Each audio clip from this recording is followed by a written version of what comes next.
व्याजस्वीकृत सेवया विदुरभूदगरे सरः श्रीमतां मानव्याहति कैतवा वनमनादीशस्त्रिलोकीपतिः संभिन्नाब्जकुलप्रसूति विभवादम्भोजमब्जालयो यस्य श्रीगिरिजापदाम्बुजयुगं तत्स्यादभीष्टप्रदं भगवत्यै नमः पराम्बिकायै नमः भवान्यै नमः भवानीपतये नमः। चलिए, क्या कर दिया हम लोगों ने पूर्व पाठ में दीक्षित का जो प्रतिज्ञा वाक्य था, प्रथम कार्य का स्वरूप जो प्रतिज्ञा वाक्य था उसको देखा, उसके अवतरण को भी जो कौंड भट्ट ने लिखा उसको भी देखा, और उस कार्य का जो थी उसको भी कौंड भट्ट के व्याख्यान के अनुसार भी विचार किया। ठीक है, क्या थी वो प्रथम कार्य का? फणिभाषित भाष्याब्देः शब्द कौस्तुभ उद्धृतः तत्र निर्णीत एवार्थः संक्षेपेण कथ्यते। आया कि नहीं आया कि अस्माभिः फणिभाषित भाष्याब्देः शब्द कौस्तुभ उद्धृतः तत्र निर्णीत एव अर्थः यह संक्षेपेण कथ्यते। ये उसका अन्वय कर दिया था, सरल है।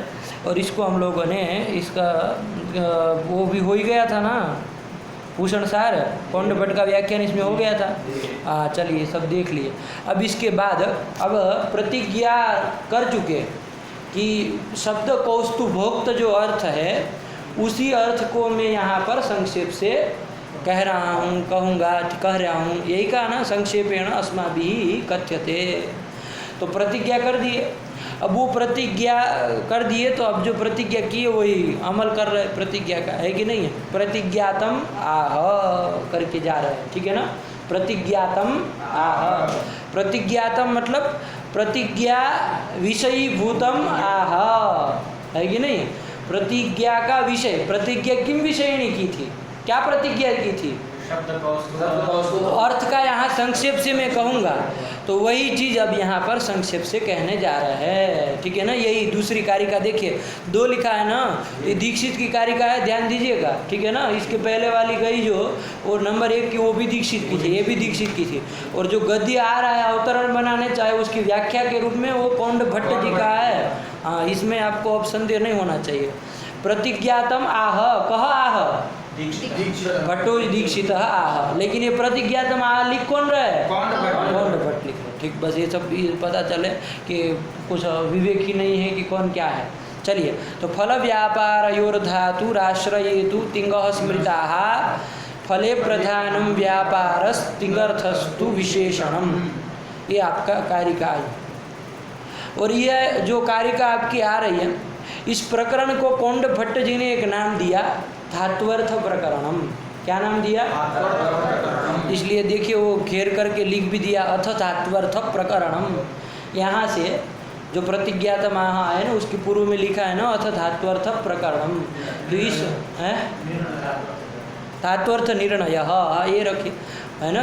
तो धात्वर्थ निर्णय कहो चाहे प्रकरण कहो, तो धात्वर्थ का यहाँ पर क्या निर्णय किया जाए, इसको ये नाम दिया, ठीक है ना? तो ये प्रकरण का नाम है धात्वर्थ निर्णय, ये क्या है? प्रकरण का नाम है।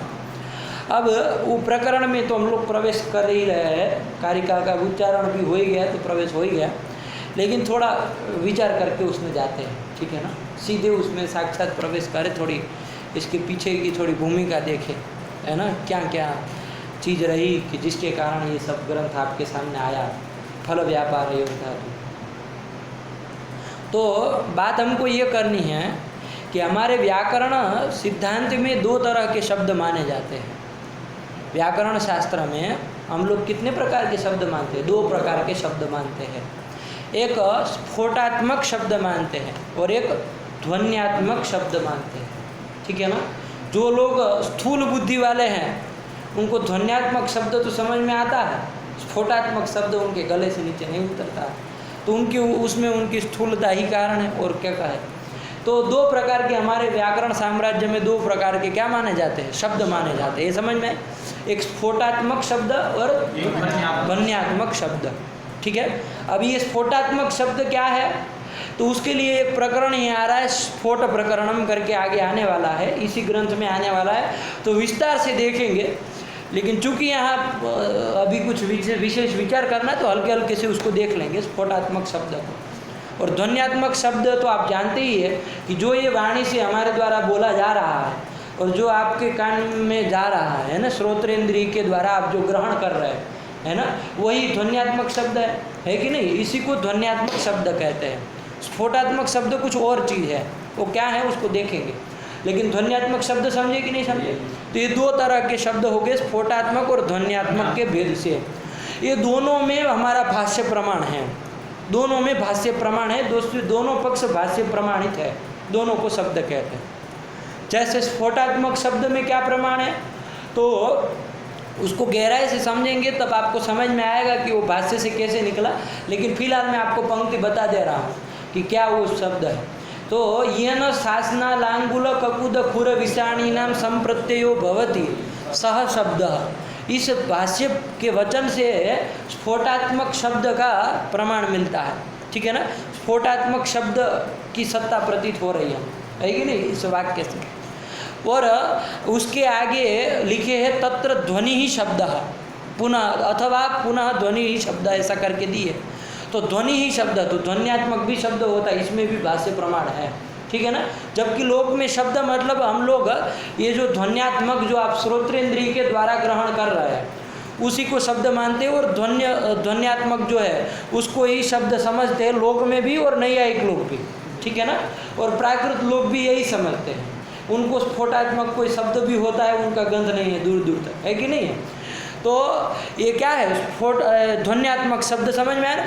उसका सरल रूप से करना हो तो श्रोत्रेंद्रिय ग्राह्य शब्द गुण शब्द वही ध्वन्यात्मक शब्द है। आया कि नहीं आया?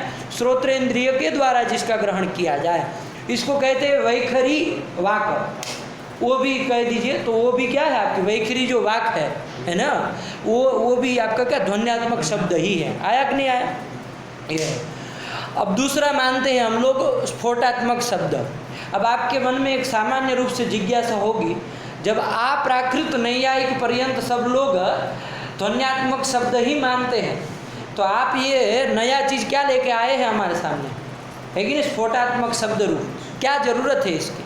तो इसके पीछे बहुत कारण है, इसको मानना पड़ेगा। नहीं मानेंगे तो बहुत सारी व्यवस्थाएं बन नहीं पाएगी। जैसे मैं एक संक्षेप से आपको बताऊं, जैसे आप वाचक यदि ध्वन्यात्मक शब्द ही मानते हैं तो उस पक्ष में मैं आपको समस्या दिखा रहा हूँ। तो जैसे वाचक आप कहेंगे तो किसको मानेंगे? शब्द को मानेंगे। वाचक कौन होता है? किसी भी अर्थ का वाचक बोधक कोई शब्द ही होता है कि नहीं?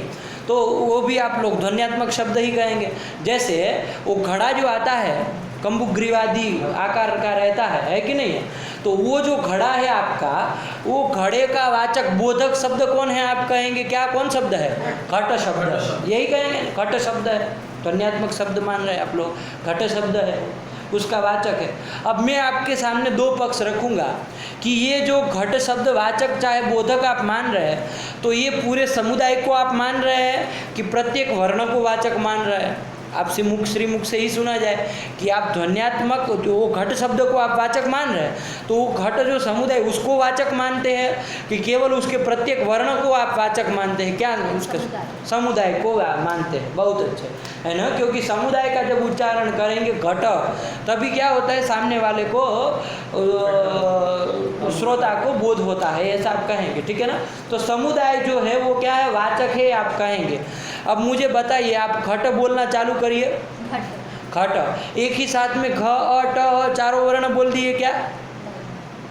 घ बोले हैं, थोड़ा ध्यान दीजिएगा, उसमें ध्यान देंगे तो आपको समझ में आएगा। पहले घकार का ही उच्चारण हुआ, उसके बाद अकार का उच्चारण हुआ, उसके बाद टकार का हुआ, उसके बाद फिर अकार का हुआ। क्रम से हुआ है कि नहीं हुआ? एक ही साथ नहीं ना आ चुका है, चारों वर्ण संभव ही नहीं है। बात समझ में आएगी नहीं? अब आपको भले एक साथ लगता हो, घट आपको लगता होगा साथ में बोल दिए, लेकिन ऐसा नहीं है। मैं आपको एक लौकिक दृष्टांत दिखाऊं, जैसे कमल की 100 पत्तियाँ रख दीजिए, करिएगा मत ऐसी चीज़ें, लेकिन कह रहा हूँ कि कमल की 100 पत्तियाँ पत्ते रख दीजिए, पतले पतले होते बिल्कुल मुलायम होते, उसको रख दीजिए, उसके ऊपर एक कील रखिए, उसको एक छड़ांग से मारिए, एक ही बार में अंदर चला जाएगा कि नहीं चला जाएगा? यही लगता है ना एक ही बार में छेद हो गया, लेकिन वस्तु तो ऐसा हुआ क्या? अरे प्रथम पत्ते को पहले छेदन हुआ, फिर द्वितीय पत्र का छेदन हुआ, फिर तृतीय का हो गया, क्रमेण गया। अब इतना जटित ही हुआ है कि आप विवेक नहीं कर पा रहे कि कौन से उसमें कौन सा हुआ है छेदन, आया कि नहीं आया। तो उसी प्रकार का, लेकिन आप स्वीकार करते हैं ना कि क्रम से ही हुआ है, उसी प्रकार यहाँ पर भी है। घट शब्द का जो उच्चारण हुआ है क्रम से हुआ है, हुआ कि नहीं हुआ, एक ही साथ 4 वर्ण नहीं ना बोल सकते हैं। हाँ, तो ये बात ध्यान रखिए। तो यहाँ पर क्या हुआ, ये प्रत्येक क्रम से उच्चारण हुआ। तो घ आप बोले, उसके बाद जब अकार का उच्चारण किए तब घ था उस, अरे बोले चलिए शब्द का वो द्विक्षणावस्थायित्व तो कह रहे हैं, तो द्विक्षणावस्थायित्व तो रखे मतलब प्रथम क्षण में उत्पन्न होगा और दूसरे क्षण में रहेगा फिर नष्ट हो जाएगा तीसरे में। हाँ, तो दो क्षण में चलिए मान भी लेते हैं 1 मिनट के लिए, वो है ही सिद्धांत ही है उन लोगों का, चलिए मान लिया जाए। तो घकार का उच्चारण किया प्रथम क्षण में किए, ठीक है ना। दूसरे क्षण में आपने किसका ट का उच्चारण किया, अकार का उच्चारण किया, उस समय भी घ था, मान लिया जाए घ था, ठीक है कि नहीं। अब अ के बाद जब आप ट का उच्चारण कर रहे हैं उस समय घ था क्या, नहीं ना है। और आगे आने वाला जो वर्ण है अ, वो नहीं था ना, पहले वाला रहे आगे वाला नहीं ना। फिर जब आप चतुर्थ क्षण में जाएंगे अ का उच्चारण करेंगे तो द्वितीय जो वर्ण था अ, वो थे क्या, नहीं ना। तो समुदाय तो बन ही नहीं पा रहा है पंडित जी, समुदाय तो बन ही नहीं पा रहा है। अरे आप समुदाय को वाचक कहें ना, किसी भी अर्थ का वाचक समुदाय होता है। तो समुदाय यदि वाचक है तो समुदाय पहले बना करके भी तो दिखाइए, समुदाय बनता है क्या। ध्वन्यात्मक शब्दवादी लोग हैं आप लोग, प्राकृत लोग हैं, तो क्या कहा जाएगा आपको, यही समझाया जाएगा कि बता के दिखाओ समुदाय कैसे बनता है, बनेगा नहीं ना बनेगा। तो फिर समुदाय को वाचक मान सकते, अरे जो चीज़ है ही नहीं उसको वाचक मान लेंगे। छत्री कुंडली वासस्वी देवदत्ता इत्यत्र, यहाँ पर देवदत्त के 3-4 विशेषण हो गए। तो छत्री कुंडली वासस्वी, जिस अवस्था में वासस्वी का छत्री नहीं रहा, जिस अवस्था में देवदत्त का उस अवस्था में कुंडली नहीं रहा। अरे हम तो इससे सूक्ष्म में बताए, आप अभी मोटे मोटे में जा रहे हैं, आप तो शब्द में जा रहे हैं, मैं तो वर्ण में आपको पकड़ लिया हूँ, आप तो बड़े वाक्य में आप व्यवस्था कर, हम तो घट शब्द में समस्या उत्पन्न कर रहे हैं। तो अभी और सूक्ष्म है, तो यदि सूक्ष्म का होगा तो स्थूल का समाधान तो होना ही है, वो साथ में होना ही। उसका समाधान करते फिर इसका भी करते चलेंगे। तो छत्री कुंडली वासस्वी देवदत्ता में जैसे छत्री कुंडली देवदत्त अवस्था, जिस अवस्था में देवदत्त अवस्था में नहीं है, उसके नष्ट हो जाने पर भी तद विषयक संस्कार से एक स्मरण उत्पन्न होता है, समूहालंबनात्मक स्मरण का अवलंबन करके वहाँ पर वाक्यार्थ बोध होता है। उसी प्रकार से यहाँ भी कर देंगे। रुकिए, सब पक्ष हमको लेना है, क्रम से जाना है पंडित जी, हमको ऐसे उदक्षर आपकी तरफ नहीं ना चलना है, हमको एक क्रम से जाना है, एक शास्त्र आपके सामने रखने जा रहा है, ठीक है ना। तो क्रम भी तो कोई चीज़ होता है कि नहीं होता है, सब पक्ष खंडित है, ये सब खंडित है। वो स्फोट मानेंगे उनके मत में कुछ जरूरत नहीं है, सब नित्य है, स्फोटात्मक शब्द नित्य है ना। अभी वो चीज़ बतानी है, अभी सब बताने जा रहे हैं, उसी में क्या क्या स्मरण अनुभव सब कर लेंगे। सरोरसह सब लिख के गया दद्दा महाराज, सब दोष दे के गया है कि नहीं। समस्या है पंडित जी उसमें बहुत सारी, ये सब स्मरण फरण में पूरा वारित कर दिया, कुछ वारित नहीं हुआ है, कुछ वारित नहीं हुआ है। अब उसके ग्रंथ को आप लेके पढ़ेंगे तो आपको लगेगा कि सब वारित हो गया। हमारे नागेश को पढ़ना है, ये सब लगेगा कि पूरा का पूरा उधेड़ के रखे है, सब बखिया उधेड़ के रखे है सबकी, कोई कुछ नहीं करेगा जी, कुछ नहीं बनता है। ऐसे कैसे बन जाएगा, इतना बड़ा शास्त्र बता रहे और आप कहेंगे बन जाएगा, ऐसे कुछ दौर वारण नहीं होगा। बहुत पक्ष है, करेंगे उसका सब का खंडन मुक्तावली का भी करेंगे। समझे क्या कह रहे हैं, यहाँ पर व्याकरण चल रहा है ना। क्या कह रहे हैं कि समुदाय बना नहीं, ठीक है ना, समुदाय बना नहीं है। तो समुदाय जब आपका बना नहीं है तो फिर उसको वाचक कैसे मान सकते हैं, जब उसकी सत्ता ही नहीं है समुदाय की, तो उसका वाचकत्व तो नहीं मान सकते हैं। तो वो पक्ष गया। अब किसको वाचक मानेंगे, प्रत्येक वर्ण को मानेंगे। तो प्रत्येक वर्ण को यदि मानते हैं तो घकार को आप वर्ण वो वाचक मानेंगे, अकार को मानेंगे कि टकार को मानेंगे कि द्वितीय अकार को मानेंगे, किसको मानेंगे, किसको मानेंगे वाचक, घकार को मानेंगे मान लीजिए। तो फिर अट उच्चारण ही काहे कर रहे, परेशान हो रहे। घकारेण यदि कम्बुग्रीवादि मदर्थस्य बोधश्चेद अग्रिम वर्णस्य उच्चारणस्य वैयर्थ्यापत्ते है कि नहीं है कि नहीं है। तो इस तरह करके ना आप समुदाय की वाचकता मान सकते हैं, ना प्रत्येक वर्ण की वाचकता मान सकते हैं। तो फिर ध्वन्यात्मक शब्द जो है वो वाचक नहीं है, साफ साफ आ रहा है, वाचक है ही नहीं। तो प्रश्न होगा कि वाचक फिर है कौन पदार्थ, है ना, क्योंकि अर्थ का बोध हो रहा है। तो बोध हो रहा है मतलब बोधक कोई है, आपको अवगमन हो रहा है, मतलब वाचक शब्द कोई है तो इस शब्द को आप नहीं मान सकते हैं। दो ही विकल्प थे और तीसरा तो कोई था नहीं। अब इसमें वो लोग बनाना चाहते हैं, नहीं एक लोग, है ना, उसमें 3 पक्ष देते हैं वो लोग इसको बनाने के लिए। उसमें वो विचितरंग न्याय क्या क्या क्या क्या सब बहुत कुछ लगा है, कुंदोपकुंद सुंदोपसुंदर न्याय बहुत कुछ दिया है, ये सब करके दिया है, सब का खंडन करेंगे, ठीक है ना, सब का खंडन करेंगे, एक भी पक्ष बचेगा उसको, किसी को शेष नहीं रहना, नहीं आए को सब यहाँ अशेष अशेष मतलब यहाँ कर देंगे सब, है कि नहीं, सब पूरा का पूरा जाएगा, उसमें कुछ नहीं, ठीक है ना। लेकिन बात समझ में कुछ बताना चाह रहा हूँ, उसको समझ लीजिए, ठीक है ना, उसको विचार करें। तो मतलब वाचक आप ध्वन्य इस शब्द को नहीं ना मान सकते। अब केवल ध्वन्यात्मक शब्द है तो फिर वाचक आप किसको मानते हैं? तो वाचक अब आपको यदि किसी को बनाना है ना, वाचक यदि किसी को बनाना है तो किसको बनाएंगे? ध्वन्यात्मक शब्द को बना नहीं सकते। तो इसके लिए हमने कहा कि स्फोटात्मक शब्द भी एक होता है जिसको आप समझ के रखें। कौन? स्फोटात्मक शब्द। इस स्फोटात्मक शब्द क्या चीज़ है? तो थोड़ा व्युत्पत्ति इसे समझ लीजिए।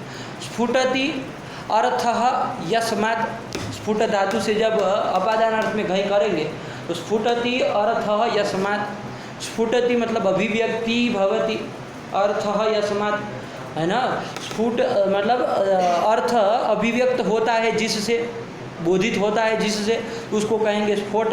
तो वो भी शब्द है, आया कि नहीं आया? क्योंकि शब्द से ही क्या होता है? अर्थ की अभिव्यक्ति होती है। तो स्फुटति अर्थ यस्मादिति स्फोट शब्द। लेकिन ये जो स्फोटात्मक शब्द है वो कैसा है? नित्य है। कैसा है?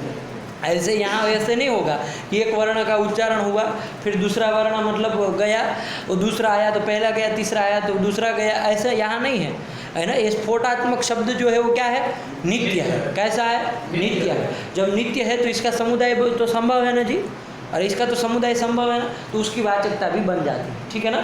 अब उसका नित्यत्व कैसे है, वो क्या है, मध्यमा वैखरी, ये सब करेंगे, उसको भी करेंगे, ठीक है ना, प्रसंगोपात आएगा तो करेंगे। लेकिन अभी फिलहाल आपको क्या समझ में आया? वाचकत्व है ना, आपको क्या स्वीकार करना पड़ेगा? स्फोटात्मक एक शब्द को स्वीकार करने पड़ेगा। आया कि नहीं आया? तो स्फोटात्मक शब्द को यदि आप स्वीकार करेंगे तो वो नित्य है, तो इसलिए उसकी वाचकता भी बन जाएगी, उसमें कोई आपत्ति नहीं ना है, ठीक है। तो ये आया कुल मिला के कि वैयाकरणों के मत में, है ना, और सबको मानना चाहिए। वैयाकरणों के मत में है लेकिन सबको मानना चाहिए। ऐसा क्या है कि स्फोटस्यैव वाचकत्वम, क्या मत है? स्फोट ही वाचक है, यही हम लोगों का सिद्धांत है। स्फोटस्यैव वाचकत्वम, आया कि नहीं आया? स्फोट ही वाचक है। क्या है?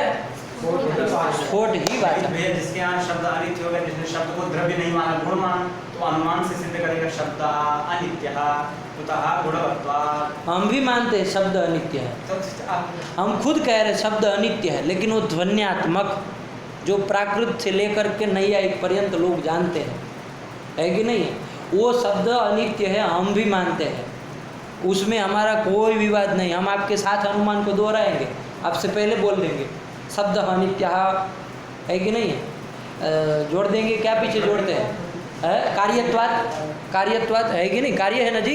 आपके पहले हम बोलेंगे हेतु, और अच्छे अच्छे हेतु देंगे उसकी अनित्यता में। आप क्या हेतु देंगे? अंड का बंड, है कि नहीं है।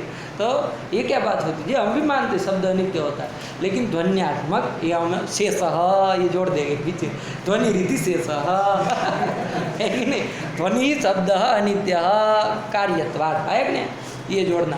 तो यहाँ पर हम जो स्फोट की बात करें वो नित्य है, आया कि नहीं आया। तो स्फोटात्मक जो शब्द है वो क्या है? नित्य है, और उसकी वाचकता में कोई आपत्ति नहीं है ना। तो वैयाकरणानां मते स्फोटस्यैव वाचकत्वम, आया, ये बात समझ में आई। अब ये जो स्फोट है ना वो बहुत सारे प्रकार के हैं। पुस्तक रख दीजिए, है ना, आज दर्द करने लगेगा, ऐसे पकड़ के बैठे हैं तो उसको बंद करके अंदर रख दीजिए। ये क्या है कि स्फोट जो है वो वाचकत्व स्फोट से आ गया।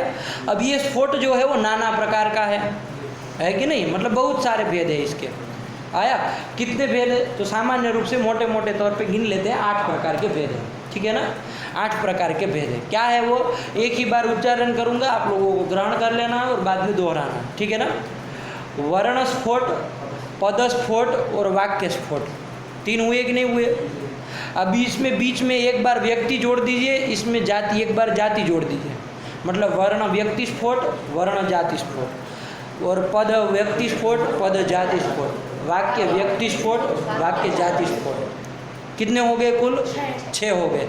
तो वर्ण, पद और वाक्य के भेद से 3 प्रकार के थे, लेकिन उसमें फिर जाति और व्यक्ति के भेद से 6 प्रकार के स्फोट हुए कि नहीं हुए? क्या बोलो 6 प्रकार के? अशुद्ध बोलोगे तो बाहर कर देंगे अभी के अभी। वर्ण व्यक्ति स्फोट, वर्ण जाति स्फोट, पद व्यक्ति स्फोट, पद जाति स्फोट, वाक्य वाक्य जाति स्फोट, वाक्य व्यक्ति स्फोट, वाक्य जाति स्फोट, वर्ण जाति स्फोट। अब तुम कहाँ से आए हो? जंगल से आए हो? व्यक्ति हम पहले बोले काहे क्रम उलट रहे हो? फिर 6 नहीं बन पाएंगे वहाँ अंतिम में। वर्ण व्यक्ति स्फोट, वर्ण जाति स्फोट, वर्ण पद व्यक्ति स्फोट, पद जाति स्फोट, वाक्य व्यक्ति स्फोट, वाक्य जाति स्फोट। हुआ कि नहीं हुआ? ये 6 प्रकार के क्या हो गए? आपके 6 हुए। ठीक, अभी और 2 है, अखंड पद स्फोट और अखंड वाक्य स्फोट। कितना? अखंड पद स्फोट, अखंड वाक्य, ये 2 अलग से कर देना, ठीक है ना? उधर 6 बने, फिर अखंड पद स्फोट और अखंड वाक्य स्फोट। कुल मिला कितने हो गए? 8 हो गए। 8 का उच्चारण कर सकते हो? बोलो फटाफट। वर्ण व्यक्ति स्फोट, वर्ण जाति स्फोट, पद व्यक्ति स्फोट, पद जाति स्फोट, वाक्य व्यक्ति स्फोट, वाक्य जाति स्फोट। यही तो 2 बोलना था, बाकी तो वो सब बोले थे। अखंड पद स्फोट, अखंड वाक्य स्फोट। वाक्य स्फोट, यही कुल मिला के 2, तो कुल मिला के 8 हो गए। हुए कि नहीं हुए? ये 8 प्रकार के माने जाते हैं स्फोट, ठीक है?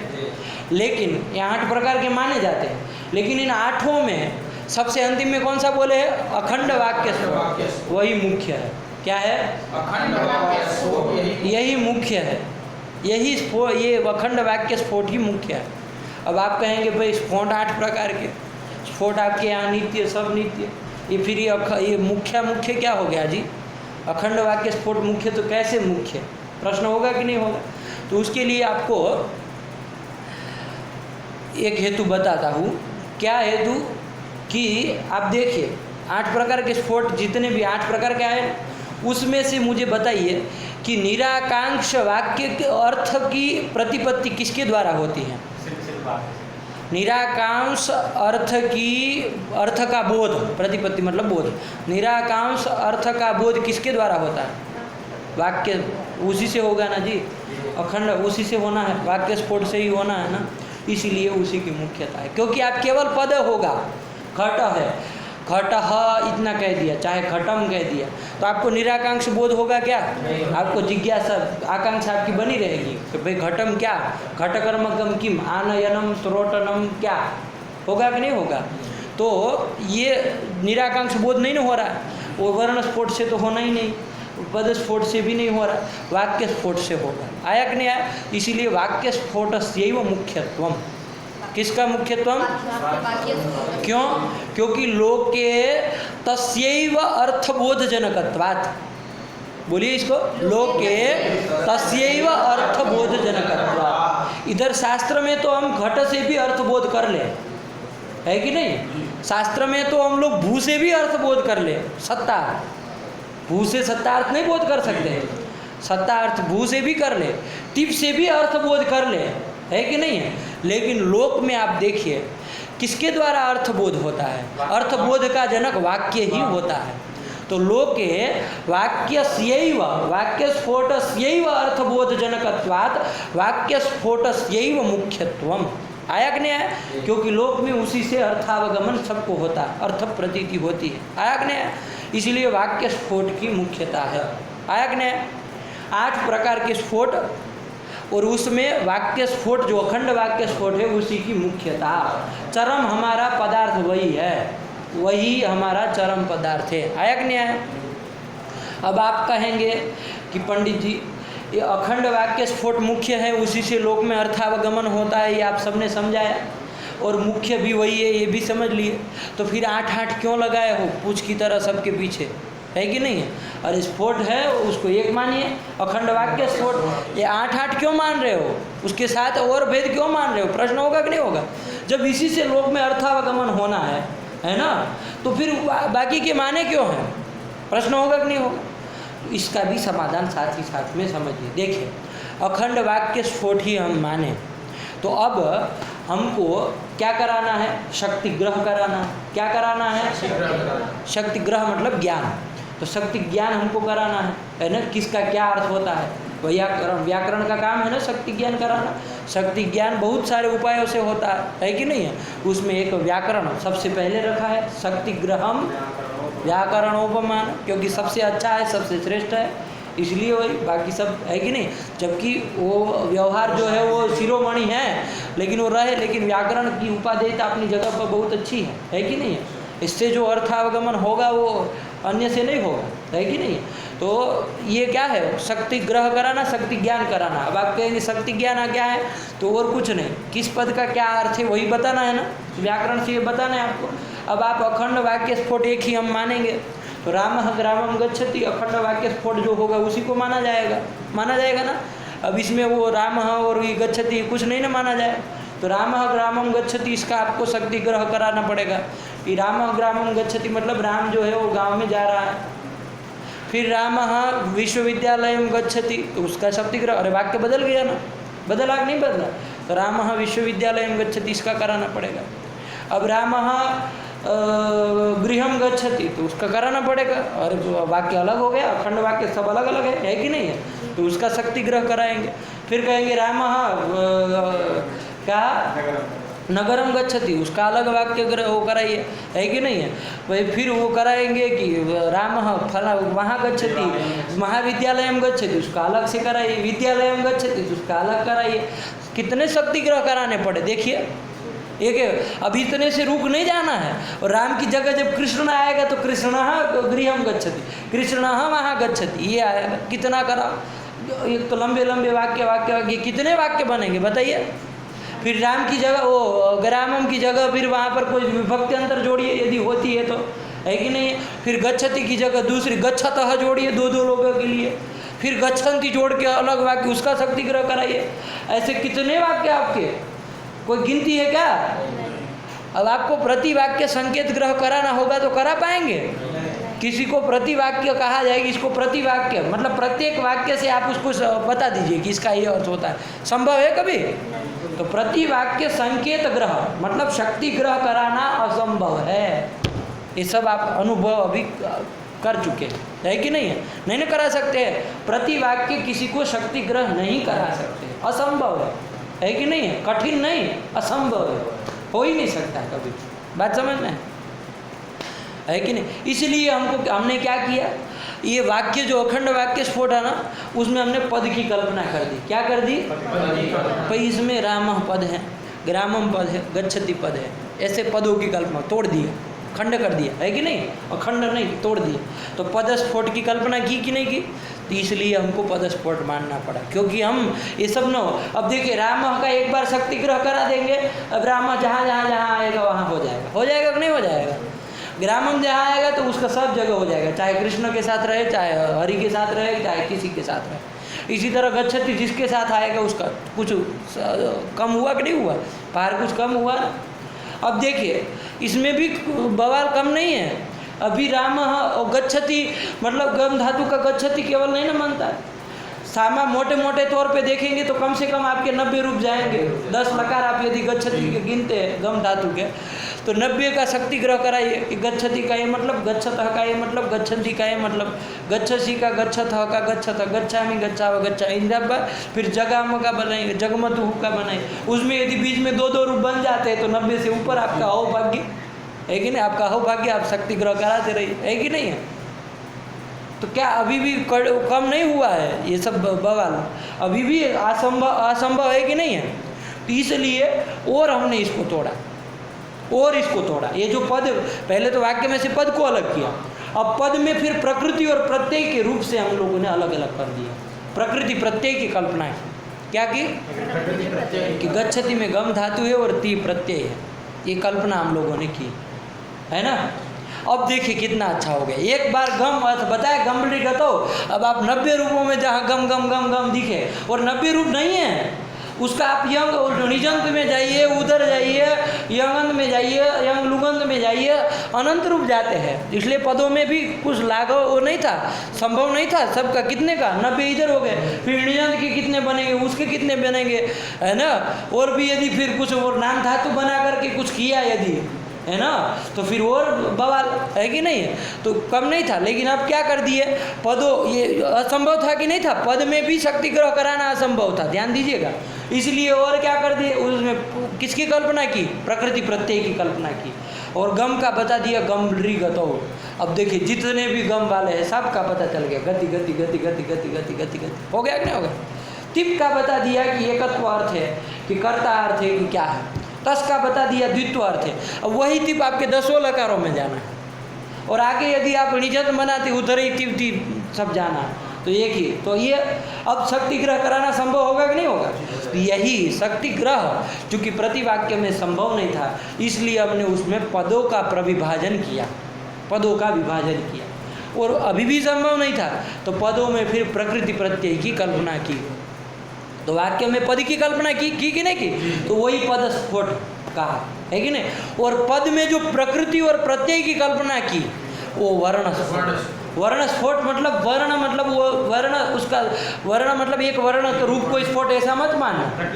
प्रकृति प्रत्ययात्मक जो स्फोट है, प्रकृत्यात्मक स्फोट, प्रत्ययात्मक जो स्फोट है उसी को वर्ण स्फोट का है। वर्ण स्फोट मतलब एक वर्ण नहीं पकड़ना, अक्षर नहीं पकड़ना। प्रकृत्यात्मक वर्ण, प्रत्ययात्मक स्फोट को ही वर्ण स्फोट कहा। समझ में आया। तो ये हमको वर्ण स्फोट की कल्पना करनी पड़ी। आया कि नहीं आया। क्यों? क्योंकि प्रतिवाक्य संकेत ग्रह संभव नहीं था। इसलिए भगवान पाणिनि जी ने कृपा सिंधु, भगवान पाणिनि जी ने कि भाई इन लोगों को आंजस्य न सारल्य न छठी दीजिए, क्या हो जाए, प्रत्येक वाक्यों का अर्थावगमन हो जाए। इसके लिए उन्होंने कल्पना की वाक्य में पदों की, पदों में प्रकृति प्रत्यय की। और ऐसे ही नहीं की है, इसके पीछे आप ये मत समझिए कि कम आयास लगा है, बहुत आयास लगा है इसको करने के पीछे। गच्छति, ये 90 रूप जो आपको मोटे तौर से मैं ले रहा हूँ, केवल अभी यज्ञ लुगंत की ओर दृष्टिपात न करके सामान्य रूप से गम धातु की 90 रूप हम ले रहे हैं। उसमें भी जो 2-2 रूप बनते हैं लोट में वगैरह वगैरह, वो सब नहीं गिन रहा। 90 रूप मोटे तौर पे जो बन रहे हैं उसमें भी सरल नहीं था प्रकृति प्रत्यय विभाग करना। ऐसे कैसे कर लेते, गम को निकाल ले, अरे एक जगह गच्छति, एक जगह जगाम, एक जगह गंता, कैसे गम निकाला, कितना यत्न हुआ उनको, कितना आयास करना पड़ा होगा। और वो करने के पीछे उनका पूर्ण क्या, उन्होंने अन्वय व्यतिरेक लगाया है, पूरा अन्वय व्यतिरेक लगाया। अन्वय व्यतिरेक समझते हैं ना। जैसे गच्छति में उन्होंने देखा कि भाई यहाँ गच्छति मतलब एक जा रहा है ऐसा अर्थबोध हो रहा, भवती है वो पिबती है तो एक पी रहा है ऐसा बोध हो रहा, तो ती वहाँ पर भी है यहाँ पर भी है। अब दोनों में साम्यता क्या है, तो एक एक ये साम्यता समझ में आ रही है, कुछ वर्तमान काल ये समझ में आ रहा है कि नहीं है। तो ये समझ में आया। फिर आगे जब गंता की ओर गए तो वहाँ पर उनको समझ में आया कि यहाँ पर तो मतलब भविष्य में वो करेंगे, ये समझ में आया, है कि नहीं है। अब इधर गच्छति और पचति दो ही लीजिए अभी, है ना, समझाने एक में समझा रहा हूँ, केवल एक में समझाऊंगा, बाकी आप लोग मंथन कर लीजिए। गच्छति और पचति, इसमें ती तो था लेकिन दोनों का अर्थ नहीं आया, तो उसमें उन्होंने निकाला कि देखिए इधर पच है वो बदल गया, इधर गच्छ था तो वो बदल गया, बाकी ती तो था। तो इतने से एक करता ये अर्थ तो आ रहा है दोनों में, तो इससे निकाला कि तीप जो है वो एकत्व अर्थ में होगा, अन्वय व्यतिरेक, है कि नहीं। तीप के सत्वे एकत्वम बोध्यते, तीप के रहने पर एकत्व बोधित हो रहा है। अब आगे गच्छतः आ गया तो वहाँ एकत्व बोधित नहीं हो रहा, तो इससे निकाला कि गच्छतः तो गम धातु तो उधर था, गच्छति की तरह गच्छ उधर भी था, लेकिन वहाँ एकत्व अर्थ बोधित नहीं हो रहा, तो उसने निकाला, उन्होंने निकाला कि भाई ये तीप का ही अर्थ है एकत्व, तस का अर्थ एकत्व, मतलब गम का अर्थ नहीं है, क्योंकि गम तो उधर भी है इधर भी है। आया कि नहीं। अब गम का क्या अर्थ है ये निर्धारण करना था, तो गच्छति शून्य पर हमको बोध हो रहा है क्या कि गमन कर रहा है ना, उत्तर देश संयोगानुकूल व्यापार कर रहा है, गमन कर रहा है, उसी को पकड़ी, है ना, चल रहा है, यही समझ में आ रहा है। पचति में ये समझ में नहीं आ रहा है क्योंकि वहाँ गच्छ नहीं था, तो गम रहा जहाँ पर, वहाँ तो ये समझ में आया चलना रूप व्यापार, जहाँ नहीं था वहाँ नहीं आया, जहाँ गम नहीं था वहाँ पर चलना रूप अर्थ बोध नहीं हो रहा है। तो गम के रहने पर चलना रूप अर्थ बोधित हो रहा है, गम के न रहने पर नहीं हो रहा है। तो तत्सत्वे तत्सत्वम ये अन्वय है, तदभावे तदभाव ये व्यतिरेक है, ये व्यतिरेक से निकाला। गम सत्वे गमन रूप व्यापार का बोध हो रहा है, और गम धात्व भाव है, गम इसके अभाव में पचती, यहाँ पर गम का अभाव है ना, तो वहाँ पर चलना रूप व्यापार का अभाव हो गया, बोध नहीं हो रहा। तो ये अन्वय व्यतिरेक से निकाला कि गम धातु का अर्थ चलना है। आया कि नहीं आया? इसी तरह तिप का अर्थ एकत्व है कि नहीं है? तो गच्छति में जहाँ था तिप, तो वहाँ तिप के सत्व में एकत्व अर्थ बोधित हुआ। गच्छत में तिप नहीं था तो एकत्व अर्थ बोधित नहीं हुआ। तो इससे क्या निकला कि तिप का अर्थ एकत्व है कि नहीं? यदि तिप के बिना भी यदि एकत्व अर्थ गच्छत में बोधित हो जाता तो नहीं कह सकते थे कि तिप का अर्थ एकत्व है। तो यही अन्वय व्यतिरेक होता है। तो यही अन्वय व्यतिरेक पूरा सर वो निकाले है। ऐसे ही प्रकृति प्रत्यय की कल्पना नहीं कर दी है, ऐसे ही नहीं कर दी है कि कुछ निकाल लिया उधर से कुछ पकड़ लिया। बहुत अन्वय व्यतिरेक पूरा सर उन्होंने, आचार्य ने प्रकृति प्रत्यय की कल्पना की है। पहले वाक्यों में पदों की, पदों में वाक्य की, पदों में वर्णों की, मतलब प्रकृति प्रत्यय स्फोट है ना, मतलब वर्ण स्फोट की कल्पना की है। ये की गई बात समझ में आई? तो 8 प्रकार का हमने स्फोट माना, तो इसलिए माना है कि नहीं? शास्त्र प्रक्रिया निर्वाहाय, हमारे व्याकरण शास्त्र की जो प्रक्रिया है ना, पूरी प्रक्रिया, तभी तो निर्वाह हो पाएगा। अब अखंड वाक्य स्फोट मानेंगे, कहाँ निर्वाह करेंगे, किससे तिप करेंगे, किससे क्या करेंगे, नहीं ना होगा, न शक्ति ग्रह कर पाएंगे, है कि नहीं? तो ये शास्त्र की जो प्रक्रिया है और जो उद्देश्य है शक्ति ग्रह वगैरह कराना, ये सब सिद्ध हो जाए, इसके लिए क्या किया आचार्य ने? अन्वय व्यतिरेक पुरस्सर वाक्य में पद और पद में वह प्रकृति प्रत्यय की कल्पना की, है कि नहीं? और इससे पूरी शास्त्र की, एक व्याकरण शास्त्र की कल्पना की। आया कि नहीं आया? तो ये सब कल्पित है। क्या है ये सब? प्रकृति प्रत्यय, ये सब कल्पित है, ये कोई यथार्थ नहीं है, ठीक है ना? पद जो है वो कल्पित है, कोई यथार्थ नहीं है। प्रातिपदिक है वो कल्पित है, कोई यथार्थ नहीं है। यथार्थ तो रामः ग्रामं गच्छति, वाक्य ही यथार्थ है, ठीक है ना? तो असत्य वर्तमान स्थित्वा ततः सत्यम समीहते, हम मार्ग का अवलंबन कर रहे हैं। आया कि नहीं आया? हमको शक्ति ग्रह रूप उपाय कार्य करना था, उसके लिए बहुत सारे उपाय थे, हमने इस उपाय को पकड़ा। आया कि नहीं आया? आया कि नहीं? इस उपाय को हमने पकड़ा। गोदोलिया जाने के लिए 10 रास्ते थे, हमने इधर वाला पकड़ा, इधर लंका से होके जाने वाला पकड़ा, है कि नहीं? उधर सुंदरपुर होके घूम के नहीं गए। तो वो तो जिसमें, तो यही अच्छा लाघव रूप, ये अत्यंत लाघव, इससे अतिरिक्त ऐसा कोई व्याकरण नहीं हुआ, न होगा भविष्य में। ऐसी आशा दिख रही दूर दूर तक कि ऐसा अन्वय व्यतिरेक पुरस्सर बिना दोष का निर्दोष व्याकरण बना देखो, है कि नहीं? तो ये क्या किया गया है वहाँ पर? शास्त्र प्रक्रिया निर्वाह के लिए पद स्फोट और वर्ण स्फोट को भी माना गया, और आहत्य कुल मिला के 8 स्फोट वहाँ पर स्वीकार किए गए। यहाँ तक की बात समझ में आई? अब यहाँ पर जो कौंड भट्ट जी है वो धात्वर्थ निर्णय करने जा रहे हैं, जबकि व्याकरण के मत में कितने 8 प्रकार के स्फोट हुए, है कि नहीं है? उसमें अंततो गत्वा आप वर्ण स्फोट पे आए, प्रकृति प्रत्ययात्मक है ना, वाक्य में पद की पद में वो प्रकृति प्रत्यय की सब कल्पना की। तो ये प्रकृति प्रत्यय तो बहुत सारे थे, नहीं थे क्या? बहुत सारे थे भाई, नहीं थे? अरे उसमें धातु भी है, उसमें आपका प्रातिपदिक भी है, बहुत सारे हैं। अब ये भी बहुत सारे होंगे, होंगे कि नहीं होंगे? तो बहुत सारे हैं। फिर उसमें प्रत्यय भी है, प्रकृति प्रत्यय भी तो है ना? उसमें शुभ प्रत्यय भी है, तिंग प्रत्यय भी है, कृत प्रत्यय भी है, तद्धित प्रत्यय भी है कि नहीं? तो बहुत सारे प्रकृति प्रत्यय, बहुत सारी प्रकृतियाँ थी, बहुत सारे प्रत्यय थे, बहुत कुछ था। आपने मतलब चालू किया तो धात्वर्थ, धातु को ही पकड़ लिया, धातु के ही अर्थ को बताने लगे, तो धातु को ही क्यों पकड़ा? ये बात नहीं आएगी आपके सामने, आएगी कि नहीं आएगी? धातु को ही क्यों पकड़ा? आपके यहाँ वर्ण स्फोट की कल्पना की आपने, मतलब प्रकृति प्रत्यय विभाग कल्पना की, तो उसमें बहुत सारी प्रकृतियाँ, बहुत सारे प्रत्यय। अब आपको सबका अर्थ निर्णय करना था, ये पूषणसार में अर्थ निर्णय करना है ना? शुभार्थ निर्णय, लकारार्थ निर्णय, नामार्थ, नाम मतलब प्रातिपदिक, तो प्रातिपदिकार्थ निर्णय, है कि नहीं? समासार्थ निर्णय करना था कि नहीं करना था? बहुत कुछ करना था। देवता वो तल प्रत्यय निर्णय करेंगे ना, तत्तल त्वतल प्रत्यय प्रत्ययार्थ निर्णय, तो ये सबका अर्थ निर्णय करना है। आपने धातु को ही क्यों चुना इतने सारे प्रकृति और प्रत्ययों के मध्य में से? ये चीज़ मैं आपको बताने जा रहा हूँ। तो क्या है उसके पीछे का अर्थ है? तो देखिए उणादयो बहुलम यदि आप सूत्र भाष्य का पढ़ेंगे, देखिएगा भाष्य है ना, ऐसे मत केवल कि हम कह रहे हैं तो बस आपने मान लिया, ये उचित बात नहीं है, ठीक है ना। परीक्षण करना चाहिए, कोई भी कहता है, कोई भी कहता है, मैं भी चाहे क्यों ना कह दूँ, है कि नहीं, चाहे कोई भी कहता हो, आपको परीक्षण जरूर करना है। उणादयो बहुलम के भाष्य में आप जाएंगे, वहाँ पर भाष्यकार ने निरुक्तकार के और शाकटायन के बहुत सारे मत वहाँ पर लिखे उन्होंने, और वहाँ पर उसी प्रसंग में उन्होंने लिखा सर्वम नाम धातुजम आह शाकटायन। सर्वम नाम, नाम मतलब प्रातिपदिक है ना, प्राचीन व्याकरण में। और ये इधर आगे जो हुए ये हेमचंद्र वगैरह वगैरह सब, उन लोगों ने भी प्रातिपदिक के लिए नाम शब्द का प्रयोग किया, हम लोग भी कर रहे हैं, लेकिन अष्टाध्यायी में नहीं किया, ये कह रहा है, वो भी कह रहा है, ठीक है ना, नामानी। तो ये नाम मतलब प्रातिपदिक परक है, कहने का तात्पर्य।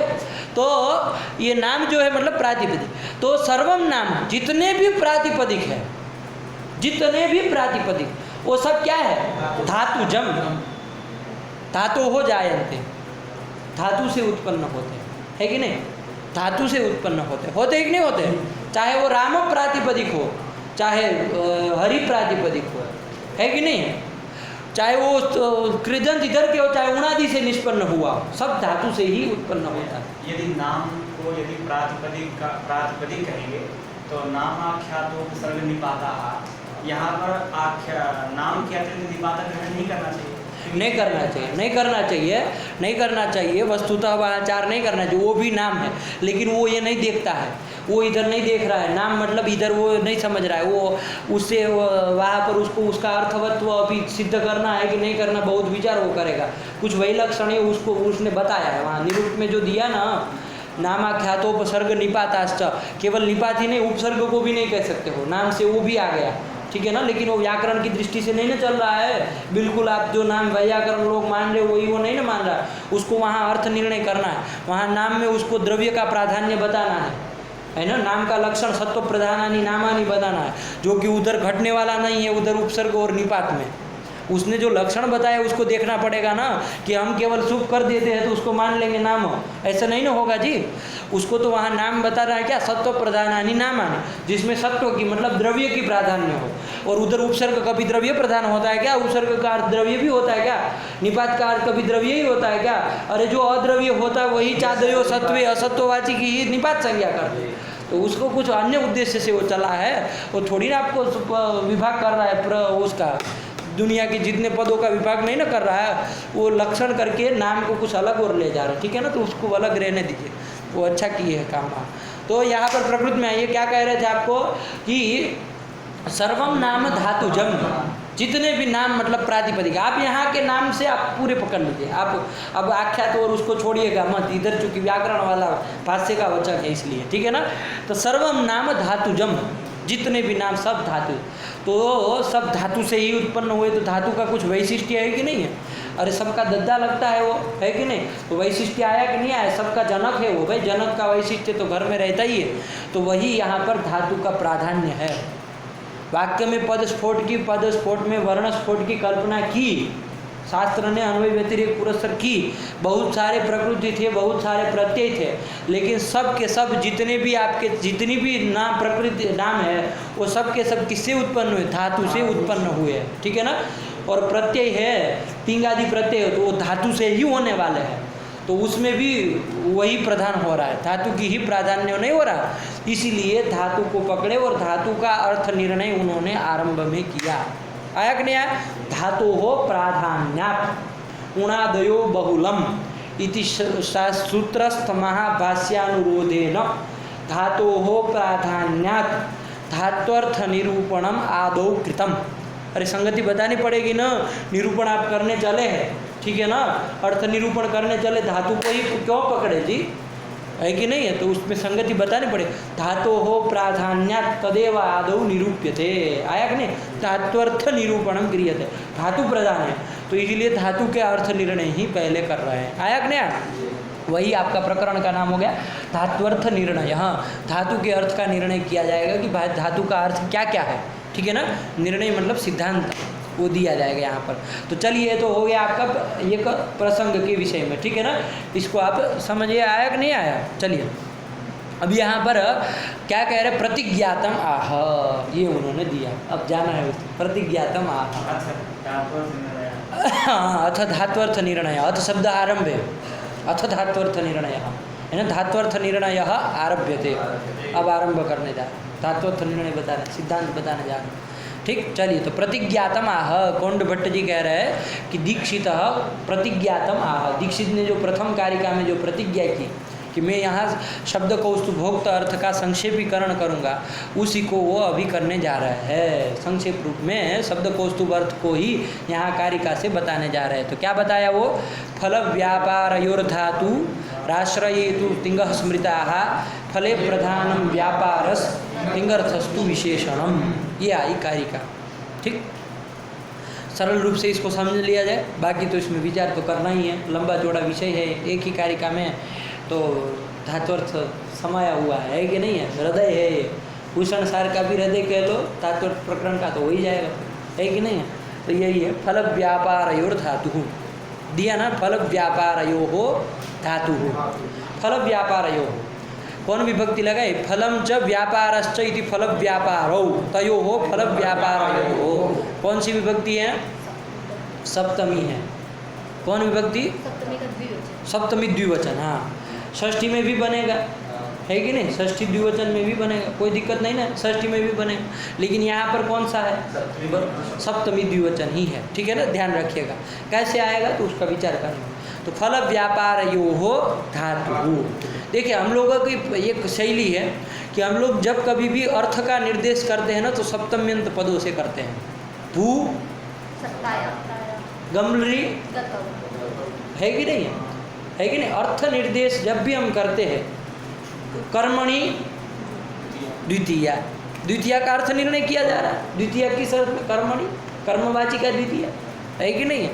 तो अर्थ निर्णय हम करते हैं तो क्या करते हैं, सप्तम्यंत पद का, सप्तम्यंत पद के द्वारा अर्थ निर्देश करते हैं। तो इससे नहीं समझ में आ रहा, यहाँ धातु का अर्थ बताने जा रहे हैं। धातु का क्या, किस अर्थ में है, तो कहा फल व्यापार योग, तो इससे नहीं समझ में आ रहा, सप्तमी, ठीक है ना, सप्तम्यंत। एक हो गया कि फल और व्यापार अर्थ में धातु होता, ये आया कि नहीं सरल रूप से। दूसरा आगे क्या लिख रहे हैं, आश्रय तु तिंग स्मृता, तिंग जो आपके है तिप्तजी सिंगांत तक जाना है, महिम तरिया, ये तिंग है वो आश्रय स्मृता, उसका आश्रय अर्थ है। तो आश्रय यहाँ सप्तमी की एक नहीं की, तो उसके साहचर्य से भी समझ में आ रहा है कि फल व्यापार यो सप्तमी है कि नहीं है। लेकिन पहला वाला मत ही बहुत अच्छा है, उसी से काम चल जाएगा, दूसरी कोई ज़रूरत नहीं कि भाई अर्थ निर्देश अस्माभिः सप्तम्यंतेन पदेन क्रियते तथा अस्माकं शैली, तो तदनुसारेण अत्र उक्तम फल व्यापारयोः धातुः, आया कि नहीं। और अब देखिए तिंग जो है वो तिंग बहुवचन है ना, तिंग आश्रय स्मृता, तिंग जो है वो तो आश्रय, उसका अर्थ क्या है, आश्रय है। आश्रय तिंग स्मृता, लगा कि नहीं लगा, आश्रय अर्थ में क्या होते हैं, तिंग होते हैं, बताया कि नहीं बताया। अब आप कर रहे थे क्या, आप निकले थे धात्वर्थ निर्णय, नाम अभी बहुत बड़ा बवंडर मचा है कि नहीं, आधे घंटे का निकाले धातु का प्राधान्य और कहे कि धातु का अर्थ निर्णय करेंगे, कहे कि नहीं कहे। इधर क्या हो गया आपका, मतलब दूसरी पंक्ति में तिंगा स्मृता, ये कौन बात होती है। तो चूंकि तिंग जो है वो धातु प्रकृतिक है, धातु प्रकृति है ना, धातु को उद्देश्य करके धातुओं का अधिकार चलता है। धातु हो फिर आता है लकार, लह कर्मणि च भावे चाकर्म के, फिर वो वर्तमान लट है कि नहीं, धातुओं के अधिकार में है ना वर्तमान लट। तो फिर धातु हो वर्तमान वृत्ते, धातु हो लट चेत, क्या क्या सब करते हैं। तो तत्प्रकृतिक है तो उसको भी बता दिया, आया कि नहीं आया। तो चले घबराइए मत। तो तिंग जो है वो आश्रय स्मृता, और धातु जो है वो फल और व्यापार अर्थ में होती है, आया कि नहीं आया। तो इसका और बाद में क्या कह रहे हैं, फले प्रधानम व्यापार। अब देखिए पहली पंक्ति जो पूर्वार्ध है उसके द्वारा केवल और केवल क्या किया गया, अर्थ निर्णय ही बताया, अर्थ निर्णय किया गया, किसका क्या अर्थ है, धातु का क्या अर्थ है, और इधर तिंग का क्या अर्थ, यही बताया गया। अब ये जो उत्तरार्ध है उसके द्वारा वो वाक्यार्थ बताने जा रहे हैं, मतलब जोड़ेंगे यदि शब्द, आप अर्थ तो बता दिए, लेकिन अब यदि जोड़ना हो तो कौन कहाँ जाएगा जी, अरे जब को जोड़ा जाएगा ना, जब वाक्यार्थ बोध करेंगे तो एक दूसरे में जाएंगे कि नहीं जाएंगे। धातु का अर्थ भी बता दिया आपने और इधर भी बता दिया, क्या तिंग का अर्थ भी बता दिया। तो जब जोड़ेंगे सबको वाक्यार्थ बोध करने के लिए तो कौन कहाँ जाएगा जब? तो कह रहे कि फले प्रधानम व्यापार, फल की अपेक्षा जो व्यापार है वो क्या होगा? प्रधान। क्या होगा? प्रधान होगा। फल की अपेक्षा व्यापार क्या होगा? प्रधान होगा। फले प्रधानम व्यापार। और क्या कह रहे? तिंगर्थस्तु विशेषण, और तिंगर्थ भी उसमें विशेषण जाएगा जहाँ यथा यथम, जहाँ जो योग्यता होगी वो। तो उसको विशेष रूप से हम लोग प्रायः श्री लक्ष्मी रमणम नवमी में समय विचार किए थे कि मिप का अर्थ एकत्व संख्या काल कर्म सब है, उस कौन कहाँ पर जाएगा ये विचार किए थे। लेकिन यहाँ पर भी करेंगे क्योंकि अब तो प्रसंग आया वस्तुतः, तो उसको भी करेंगे। लेकिन सामान्य रूप से क्या समझ में आया कि फलापेक्षा व्यापार जो है वो क्या होगा? प्रधान होगा। मतलब फल जो है वो व्यापार में अन्वित होगा विशेषणत्व, यही आया ना। और तिंगर्थ भी विशेषण होगा। तो जहाँ जहाँ तिंग के बहुत सारे अर्थ है कि नहीं, एक तो यहाँ आश्रय कह दिए है, लेकिन और भी अर्थ है, तो वो कौन कौन अर्थ कहाँ अन्वित होगा तो वो सब विचार करेंगे। लेकिन तिंग का जो अर्थ है वो विशेषण ही होगा। ये आगे ये बता दी। फले प्रधानम व्यापार तिंगर्थस्तु विशेषणम। तो उत्तरार्ध के द्वारा वाक्यार्थ को बताया गया। वाक्यार्थ मतलब वाक्यार्थ बोध करेंगे तो कौन कहाँ विशेषण होगा, कौन विशेष्य होगा, ये चीज़ उन्होंने बताई कि नहीं बताई? ये बता दी। अब आपका सामान्य रूप से कारिका का वो आ गया। अब इसको ही विस्तार से हम लोगों को समझना है, तो क्रम से चलेंगे। तो फल व्यापार यो धातु आश्रयेतु तिंगः स्मृता फले प्रधानम व्यापार तिंगर्थस्तु विशेषणम। ठीक है, अब इसका अन्वय भी कर लेते साथ ही साथ में, बस उसको करके फिर चलते हैं। आज पाठ यही विराम रखते, कल से चलेंगे। ठीक है ना। फल व्यापार यो धातु, ये कहा ना। तो धातु फिर आगे बोलो क्या? धातु कुछ क्रिया बतानी पड़ेगी कि नहीं बतानी पड़ेगी? तो क्या? तो स्मृता नहीं ना कहोगे क्योंकि धातु एक वचन है। अरे वो तो तिंगः जो कि बहुवचन था, तो तिंगः स्मृता आपका घट गया, आश्रय तिंगः स्मृता। लेकिन फल व्यापार यो धातु स्मृता नहीं ना होगा, है कि नहीं? यलिंगम यद वचनम या च विभक्तिर विशेष्य तल्लिंगम तद वचनम साथ विभक्तिर विशेषण से। तो क्या होगा? बोलो क्या बोला जाएगा? तो स्मृतः ये जोड़ देना, अरे वचन भी परिणाम कर देना। उधर बहुवचन था, इधर अन्वित करो तो एक वचन में कर लेना। तो क्या बोलोगे? फल व्यापारयोर धातु स्मृतः तिंगस्तु आश्रये स्मृता जाएगा ना। और फले प्रधानम व्यापार तिंगर्थः विशेषणम। अरे कुछ उसमें वो नहीं है, भवती जोड़ देना अंतिम में, कोई वो नहीं है। समझ में आया कि नहीं आया? तो ये सरल रूप से कारिका का अर्थ समझा। अब इसको विस्तार से देखेंगे, इस कारिका का शब्द बोध भी करेंगे और इसमें जो जो भी बात आती है वो सब विचार करेंगे। ठीक है, लेकिन इतना लगा के आइए, इतना याद करके आइए, यहाँ तक का ग्रंथ याद होना चाहिए मूल। ठीक, और इसकी टीका टिप्पणी भी देख के आया करिए। चलिए। व्याज स्वीकृत सेवया विदुरभूदगरे सरः श्रीमताम मानव्याहति कैतवा वनमनादीशस्त्रिलोकीपति संभिन्नाब्ज कुल प्रसूति विभवादम्भोजमब्जालयो यस्य श्रीगिरिजापदाम्बुजयुगं तत्स्यादभीष्टप्रदं भगवत्यै नमः। पराम्बिकायै नमः।